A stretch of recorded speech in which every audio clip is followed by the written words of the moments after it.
আমার ব্যক্তিগত অভিমত যে এই সরকারকে আর একদিনও থাকতে দেওয়া উচিত নয়, কিন্তু যদিও আইনগতভাবে তারা রয়ে যাচ্ছে, তবে আমি আশা করি কিছু কেলেঙ্কারি এর মধ্যেই ফাঁস হবে।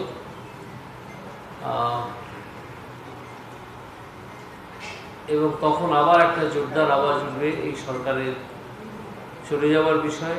এবং সেখানে আমার ব্যক্তিগতভাবে মনে হচ্ছে এই কেলেঙ্কারি যদি ফাঁস হয় কয়েকদিনের মধ্যে, তাহলে আমার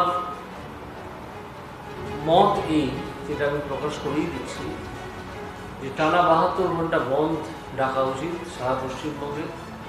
এবং যতক্ষণ না এই সরকার পদত্যাগ করছে, সরকারের মুখ্যমন্ত্রী পদত্যাগ করছেন, পদত্যাগপত্র জমা দিচ্ছেন রাজ্যপালের কাছে, এবং পশ্চিমবঙ্গে রাষ্ট্রপতির শাসন জারি হচ্ছে, ততক্ষণ আমাদের বিক্ষোভ চলা উচিত।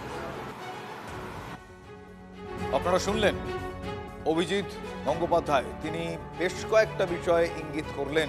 এই সরকারের একদিনও থাকার যোগ্যতা নেই বলে তিনি সাফ জানিয়েছেন ভোটের আগে। তাহলে কি তৃণমূলের নতুন কোনো কেলেঙ্কারির পর্দা ফাঁস হতে চলেছে? প্রশ্ন তার মন্তব্যে, তার এই বিস্ফোরক মন্তব্যে বা ইঙ্গিতে সামনে আসছে। বিজেপি সাংসদ এবং প্রাক্তন বিচারপতি অভিজিৎ গঙ্গোপাধ্যায় তিনি বলছেন যে কেলেঙ্কারি ফাঁস হলে টানা 72 ঘন্টার বন্ধ ডাকতে হবে, রাষ্ট্রপতি শাসন জারি না হওয়া পর্যন্ত আন্দোলন চলুক। মন্তব্য বিজেপি সাংসদ অভিজিতের।